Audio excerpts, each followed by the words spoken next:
सजा भी तैयार है जी, कोई दिक्कत नहीं है जी, क्योंकि वो मेरा परिवार है, मेरा घर है जी। क्योंकि उनसे भी सर जी, उनसे अलग होके भी जीना तो क्या जीना जी, जो अपने परिवार से अगर से भी अलग होके जिएगा तो वो ऐसी जिंदगी कोई फायदा ही नहीं है जी। जैसे वो कहेंगे हम तैसे कर लेंगे, क्योंकि मैं उनसे अलग होके जी नहीं सकता जी कभी भी। लेकिन वो उन्होंने माननी पड़ेगी भाई, मेरा इस चीज में, इस केस में कोई इतना सा भी हाथ नहीं है सर जी। क्योंकि अगर मेरा हाथ होता सर जी, प्रशासन जैसे इस मान लिया शुरू में राजेश की फैमिली पे शक था, अंजलि को निकाल दिया तो मेरे को भी निकाल देता प्रशासन, भाई इस चीज में हाथ था। मेरे फोन की चेकिंग, मेरी व्हाट्सएप, सब कुछ जी, जो भी आ उस दिन मैं कहाँ था सब कुछ निकाल लिया प्रशासन ने, और उनके सामने भी रख देगा जी।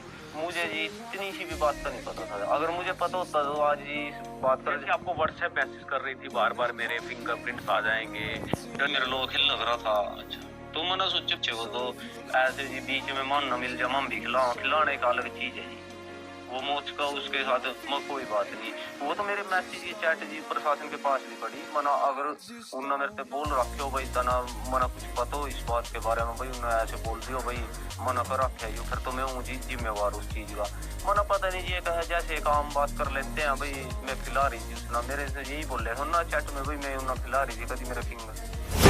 हरियाणा में करनाल के कलामपुरा गांव में 5 साल के जस हत्या ने पूरे देश को झकझोर कर रख दिया है। वहीं अब अमेरिका में रह रहा मासूम जस का पिता रामफल अपने वतन नहीं लौट पाएगा। 4 महीने पहले दिसंबर में अमेरिका गए रामफल नियमों में बंद है। रामफल ने शरणार्थी बनकर अमेरिका में प्रवेश किया था। उन्हें अमेरिका से सीधे भारत लौटने की अनुमति नहीं है। दूसरे देशों से होते हुए यदि रामफल आ भी जाता है तो उनके लिए दोबारा अमेरिका जाना संभव नहीं हो पाएगा। अमेरिका में रामफल अपने बेटे की मौत पर तड़प रहा है, विलाप कर रहा है। वहीं अमेरिका में रह रहे इंद्री एरिया से कुछ भारतीय उसके पास पहुंचे हैं और उसे समझा रहे हैं और संभाल रहे हैं। कलामपुरा निवासी अमन और अन्य परिजनों ने बताया कि रामफल 5 अप्रैल से ही परिवार के संपर्क में है। कई बार परिजनों के सामने वापस आने की इच्छा प्रकट की पर उसका लौटना संभव नहीं है। घर परिवार समाज कुनबा पूरा देश रामफल को सहारा दे रहा है कि हर व्यक्ति उसके साथ है और रामपाल के पास दूसरे साथियों को भेजा गया है, कहीं वो कोई गलत कदम ना उठा ले।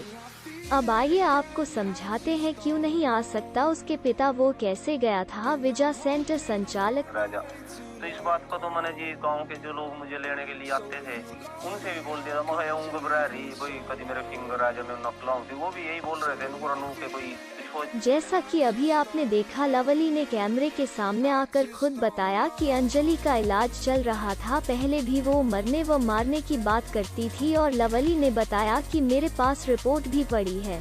और लवली ने बताया कि उसने खुद को भी मारने की कोशिश की थी कई बार। एक बार जब अमन की गाड़ी को लेकर गए थे और हमारे साथ ताऊ की लड़की भी थी, हम पानीपत दवाई लेने के लिए गए थे और जब हम दवाई लेकर वापस घर लौट रहे थे तो हमारे बीच बातचीत चल रही थी कि खर्चा कम किया करो, दिमाग पर ज्यादा प्रेशर मत डाला करो। ऐसी बात पर उसने एकदम से हैंडल मोड़ दिया गाड़ी का।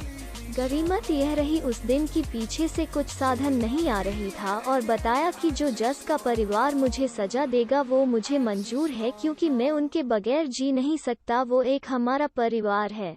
लवली ने बताया कि जब अंजलि से पूछताछ की गई तो उसने बताया कि बॉडी को तो अपनी छत पर भी डाल देती, लेकिन हमारे घर पर सीढ़ियां नहीं थी छत के लिए जाने के लिए।